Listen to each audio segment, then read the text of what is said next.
What is up? What is up, guys? Mr. Jerry Green here today.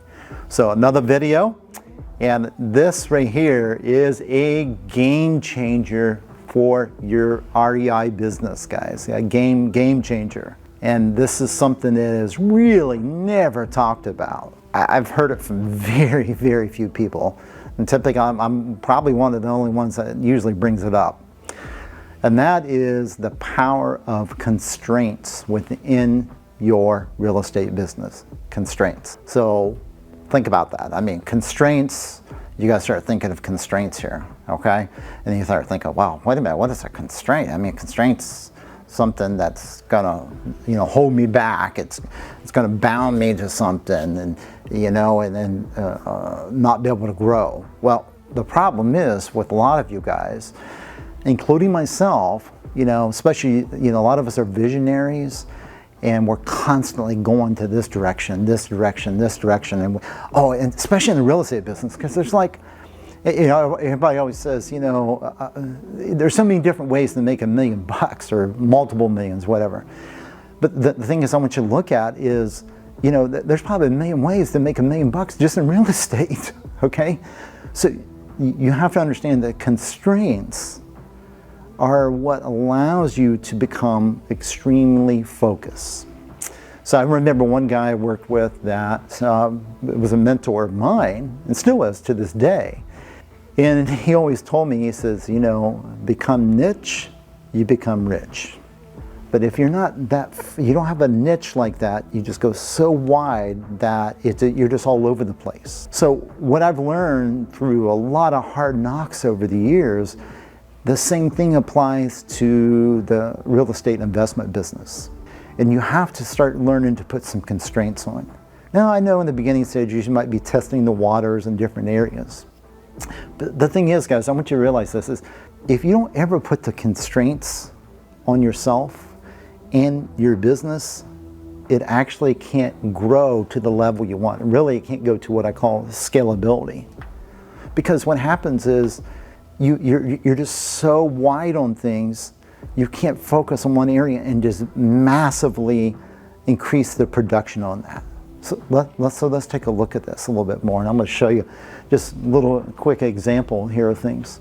But let's just say that you're in the REI business, and I'm going to compare this business to like any other type of business out there that's either has a service or producing something. So I'm looking at it where basically we have this line, okay? And let's think about it like a production line, okay? So get a visual here. So here's this assembly line here, okay? So we have this assembly line, and along this assembly line, this big belt here that is running along, we have the point A and we have point Z. So point A is when it's starting in the assembly line at the beginning of the production process in the factory, and point Z is basically when it's rolling out of the factory on things, okay? Or it could be in a position where it's going, we could even take it to the sales department. So in our business, guys, we have the same thing, okay? We have deals coming in all the time. So that could be in a position, guys, too, where we might be going in and let's just say that we have deals coming in here in the production line, or I should say leads coming in the production line. Okay, well, before we get to the leads, we're going to have marketing going on. So we have marketing, we have lead intake, okay? So we have lead intake coming in, all right? And then you start looking at all these different, departments within the business, okay? So we start looking at, okay, we can have, a sales department, to buy the properties.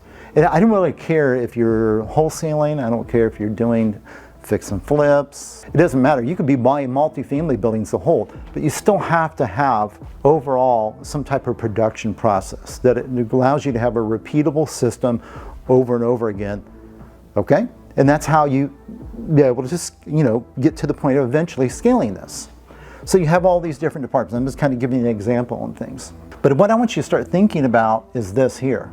Let's say you're in a position here, okay, where you're running along on this, and then we run into this position where most entrepreneurs in the real estate investment space, and not only real estate, but other businesses out there, but I'm stressing on the real estate side today here, is you're in a position where you're turning around and let's just say you get a lead in here. So we have marketing going on, and then here comes a lead into your system. So lead comes into your production line.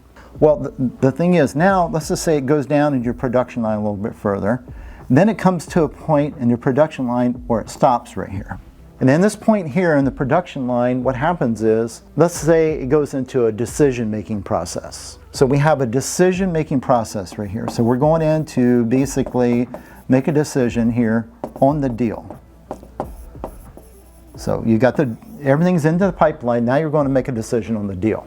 When it comes to this point, everything seems to be flowing pretty good. But when it comes to this point, all of a sudden, it stops the production process.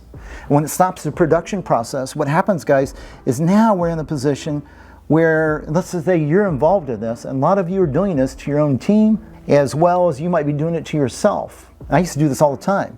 And it comes to this point, and then all of a sudden it sits here. And it might sit here for a week, 2 weeks. And you're trying to say, well, let's see. Let's run the numbers on this one. Does it make more sense to rehab it and fix it up and resell it? Does it make more sense to turn around and lease it out? Does it make more sense to do a little wholesale to it and just clean it up, throw it back on the market? I'm not real sure. I'm not real sure on that. I'll decide here in a couple days. And then it's just sitting here, guys, in your production process. And you're trying to continue to move forward. Well, think about this. If you're doing this to yourself, how's that going to affect the production process if you're doing everything yourself? It's going to be horrible in things. And guess what? You're never going to be able to meet your revenue goals. If you're doing this with a team, it's a complete bottleneck of the whole process. And it's going to clog up the whole thing, guys.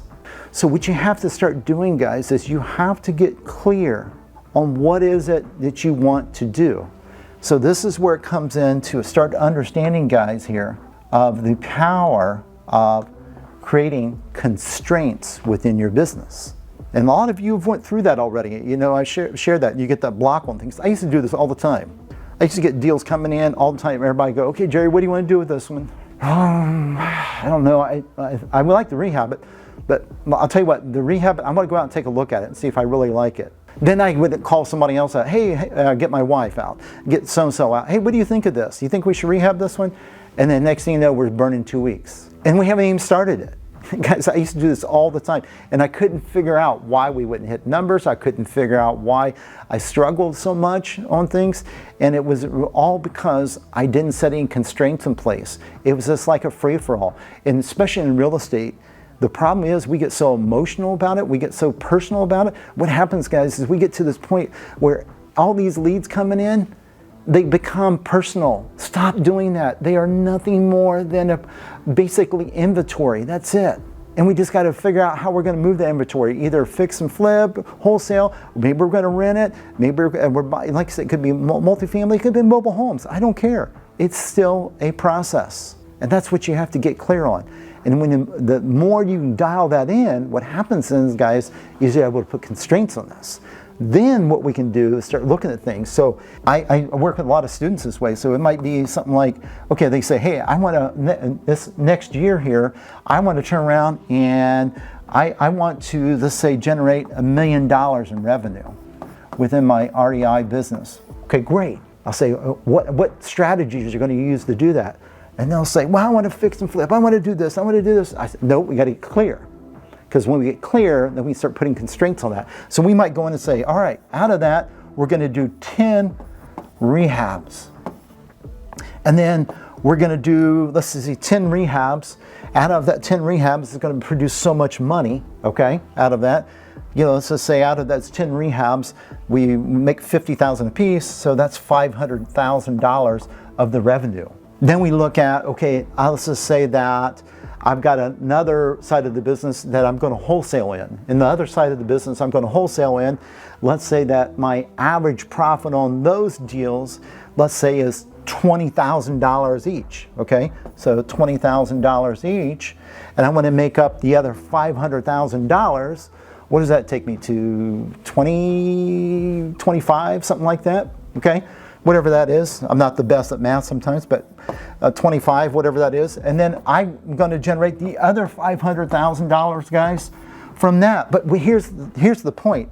If you get hung up on the numbers, then you're focused on the wrong thing. So what I want you guys to look at here is this. I want you to look at the key to this is understanding that we're setting constraints in place. So what you're doing at the beginning of the process, we're saying, okay, I'm going to be in a position where I'm only going to do 10 rehabs. That's it. And you empower a team to be able to do that. And that's all. And I'm going to do 25 wholesales. Now, could they potentially do more if it's creating more revenue? Yeah, but the thing is, guys, I want you to understand, this is the constraints you put in place. So that way, especially when it comes to rehabs, they're so much more complex. Then you get in a position where every time it turns around, if you're already up to your max on your amount of rehabs, you have to say no. The team, and the thing is, you can empower a team, and now you've taken yourself out of the decision-making process. This is how you do that. Or you can create constraints on profit per deal. Let's just say your minimum wholesale fee is $20,000. You don't take any less than that. You say, "Wow, I got to take less than that." What do you think about this? If you become very firm on that, then you're in a position where you don't do anything less than $20,000. That's your number. And then you know that now you can actually plan based upon those numbers. If you're taking fees of 5, 10, 1,000, 3,000, you can't plan your numbers. You haven't put any constraints in place. Put constraints in place on your REI business, guys. Do it, and I recommend doing it from day one. If you do it from day one, guys, it will change your game. And I can tell you this, if I would have done when I first started, I probably would have saved 10 years off my career. No joke. That's how important it is. Hope you got some value here today. If you did, comment down below. And if you would, please subscribe to my channel. Talk to you later. See you in the next video, guys.